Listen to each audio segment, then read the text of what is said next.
This is a SwampFox Warhorse 1-6. Let's get into it.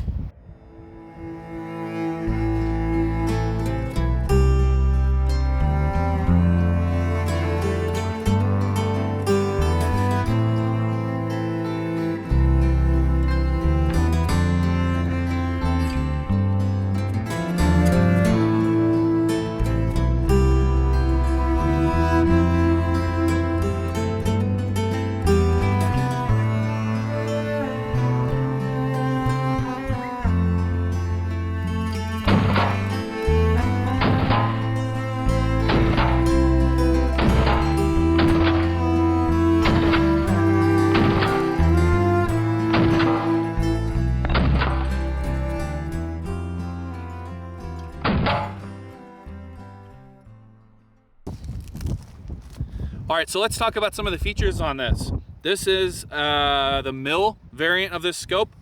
So we've got pull up, 0.1 mils per rotation, all the way to 1. There is 10 if you go all the way around.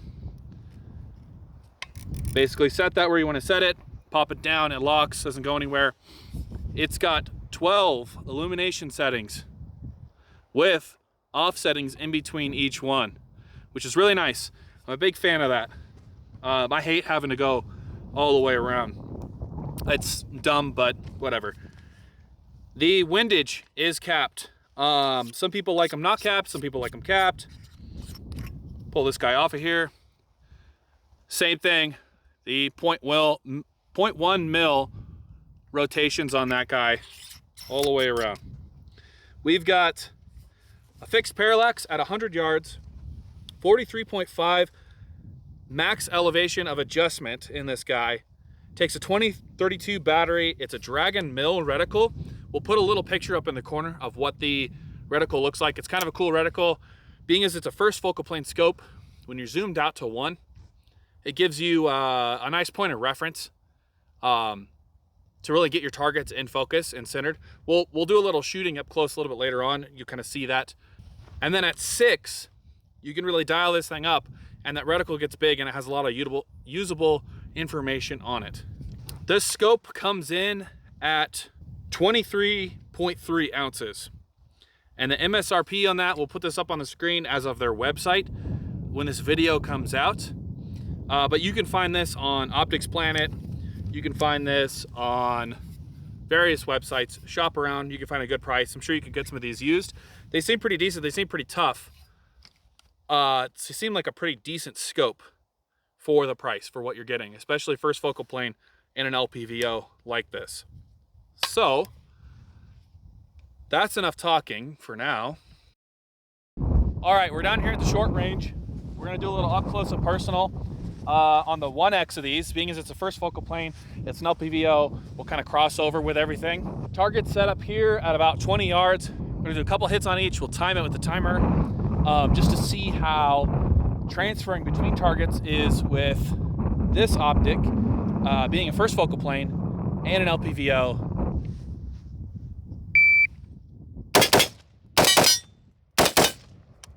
Six in 3.23. 2 hits there, 2 hits low on that guy, but hit, and 2 hits center on that. Let's go again.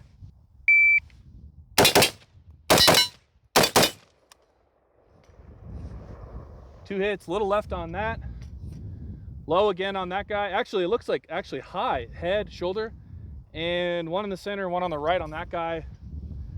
A little bit faster, 309. So what I'm finding is the 1X is nice. You have the kind of hard lines that really draw your focus. When throwing it up, the eye box is a little tight. Transferring in between is fine. But getting it up, the eye box is a little tight to try to find that quickly. So I'm having to take a little bit extra time in the first couple of rounds to really make sure that I'm on target before I pull the trigger. Let's try to go a little bit faster. We'll turn the illumination on. It's a green. It's not very bright, but we'll see what happens. We'll try to go a little bit faster with this one. All right, missed the first 2. Clipped the second one, missed the third one. And then on the last target, 2 hits. Let's try that one more time. That was 272. Okay, and we're out. Low. I think I may have hit the second one. I think I was low, may have hit the fourth shot, and I believe 2 hits on that. I'll have to review the footage on that, but that was in a 277. The other thing I want to talk about is the focus here, your eyepiece. When you reel this thing up, when you increase the magnification on this, it changes something here. So I'll try to get in some B-roll footage of what I'm talking about. On 1X, the edge of the scope pretty much disappears. It's crystal clear, nice big open view. It's like basically looking through a red dot. It's super nice. However, going from 1 to 1.5 even, it changes. So I find myself actually kind of wanting to adjust this so it's a little bit more even between both my eyes, so I can leave my eyes open while I'm shooting so I can get a better field of view. You can close your left eye, sure, but I think what you'll find is at these shorter distances, you'll end up tracking past because your like frame of reference of your surroundings is different.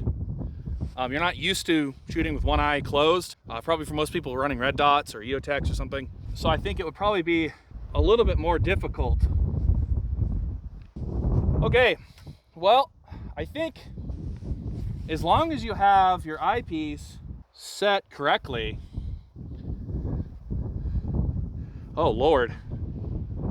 Oh Lord. What do we got going on here? Yeah, that's gonna have to be close enough. It's kind of like a happy medium between 6 power and 1 power. You kind of got to find a happy medium. But let's do one more drill. Let's do a little moving and shooting.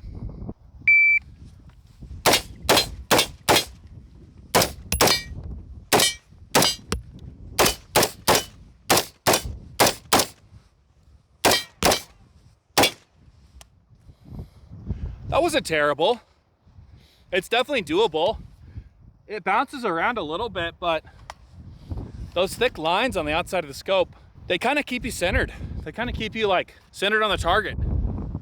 Yeah, that's not too bad. Give that a pass. All right, let's put some rounds down range. We'll give you some through the scope footage, what it looks like up close, what it looks like far away. And we are gonna be shooting 100, 300, and 600 yards today. Try to get some impacts on steel. So let's get into it. Let's go for it.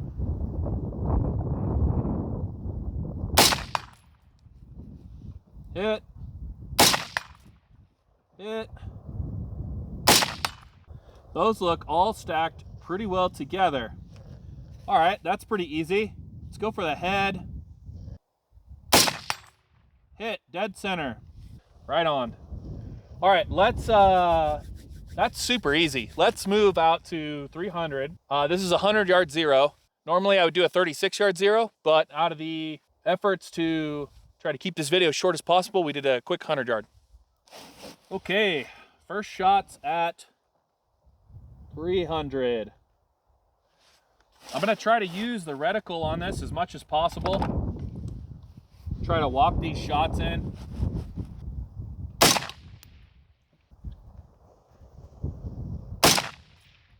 Just off the left.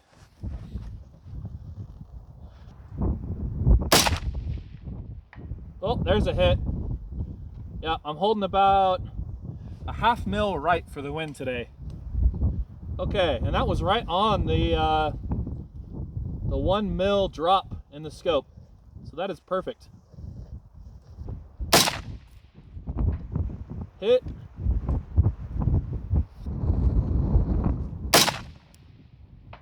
Hit. All right, that is 3 hits. So we'll move out to 6. The nice part is the holds for 1/2 mil left and 1 mil low in the scope are working perfectly. Boy, that this 6X scope I mean, you could do it, but that is a ways out there, man. Okay.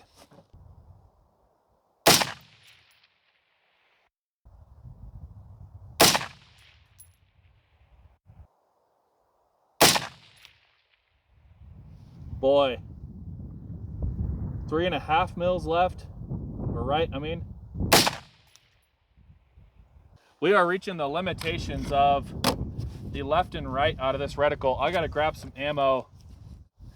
The reticle allows for like 3.5 mils of wind either way in the reticle, and I'm past that. I'm probably closer to like 5 mils of wind.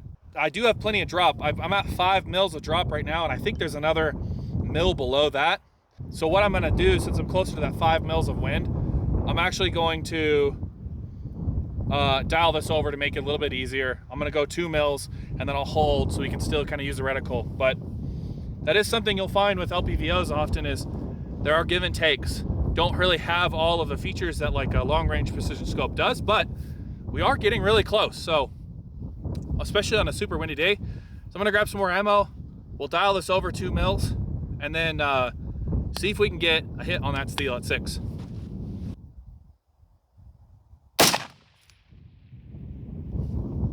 Could not see that one. Just under the plate. Oh, yeah, I see it now. Oh, just off the edge. Yeah.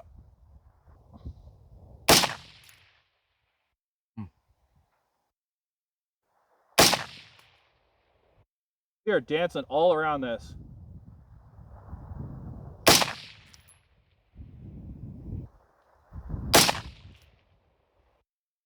Wind's coming back to 0 now. Was that a hit?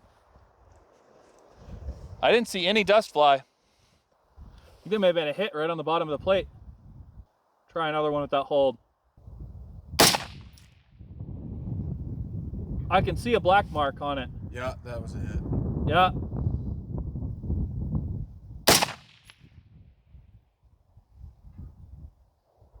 I think that was another hit. That was a hit. Yeah, another hit.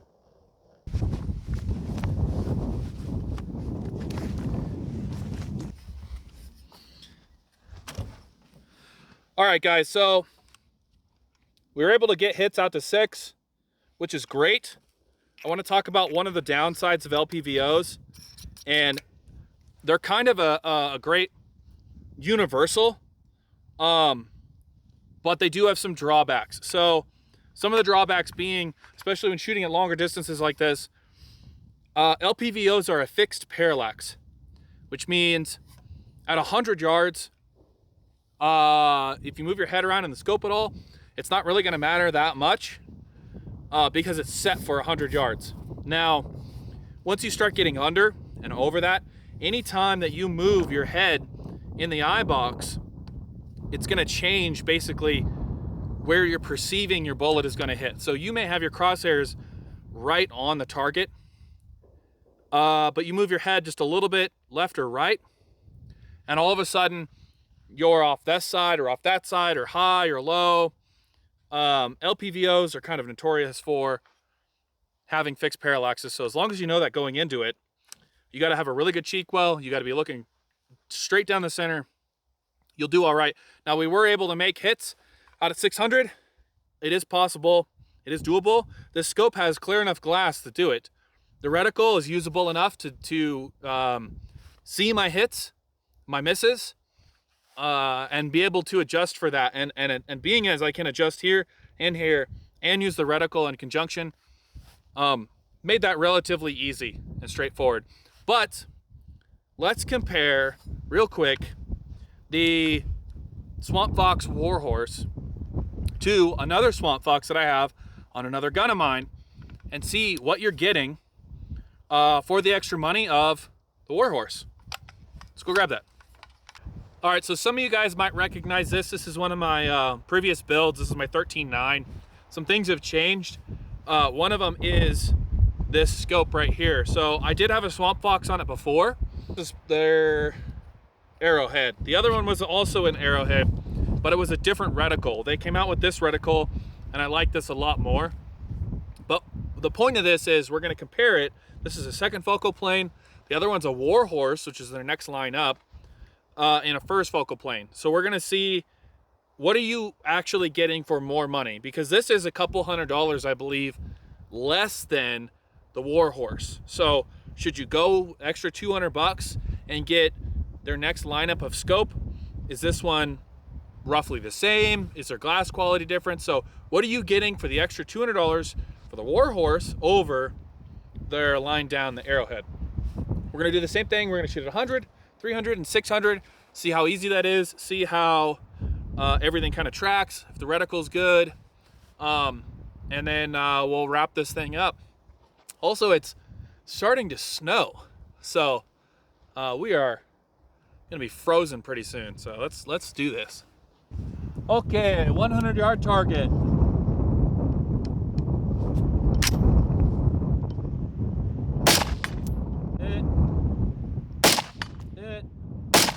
Hit.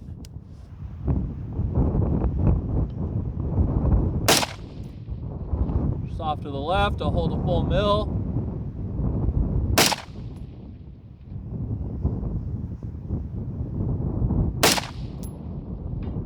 I think that was a hit.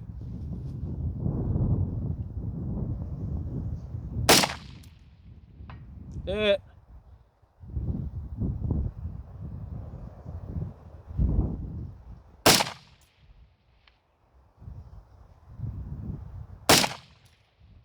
Just low.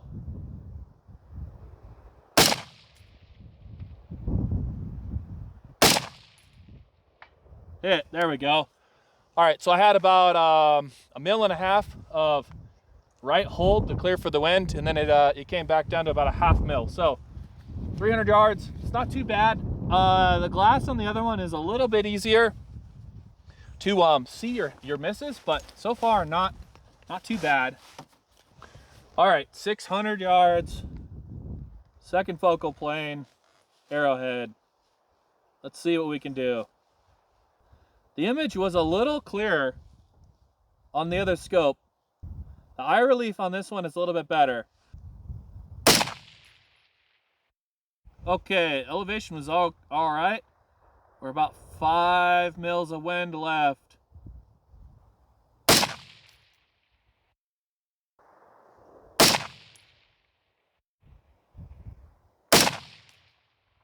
Just low again.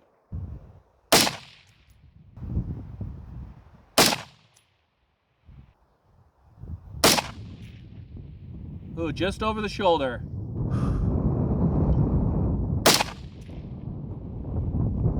I think that's a hit.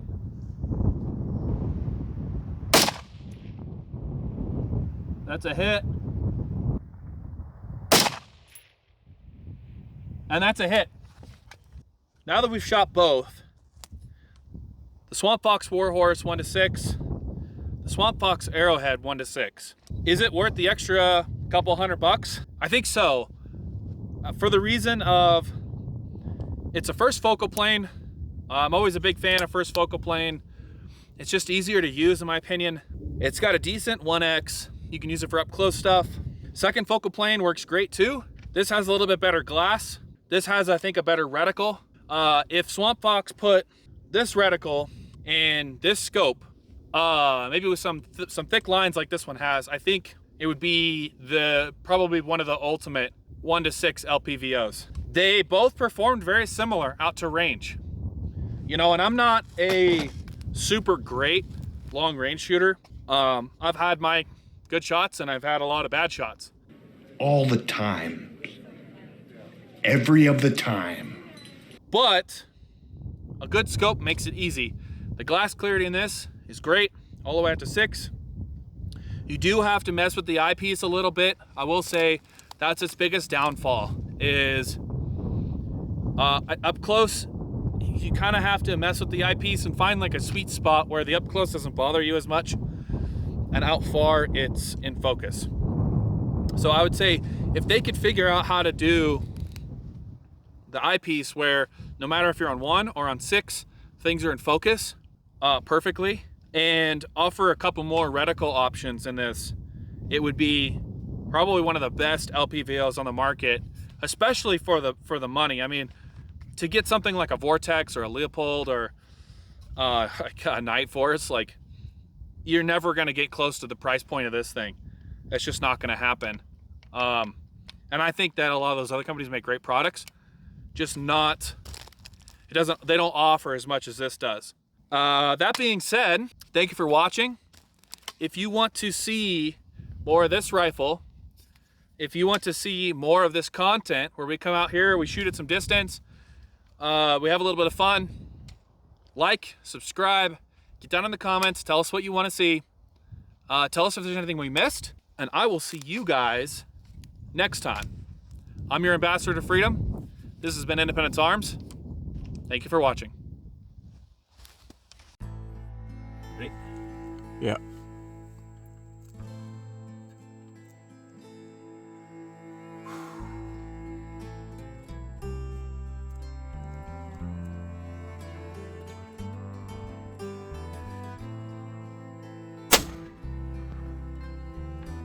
Oh.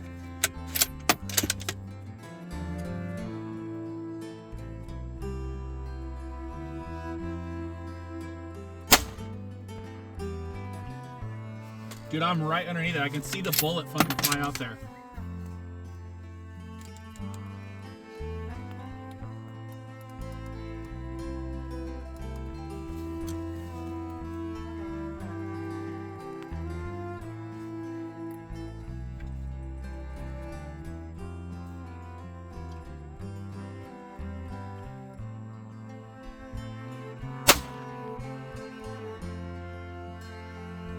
I think it glanced off of the shoulder. I think it fucking glanced off the shoulder. Last round.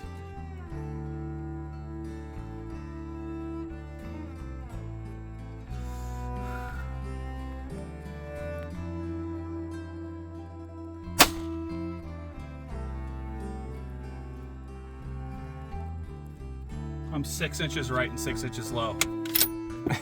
Shooting out of the back of my car at 1,000.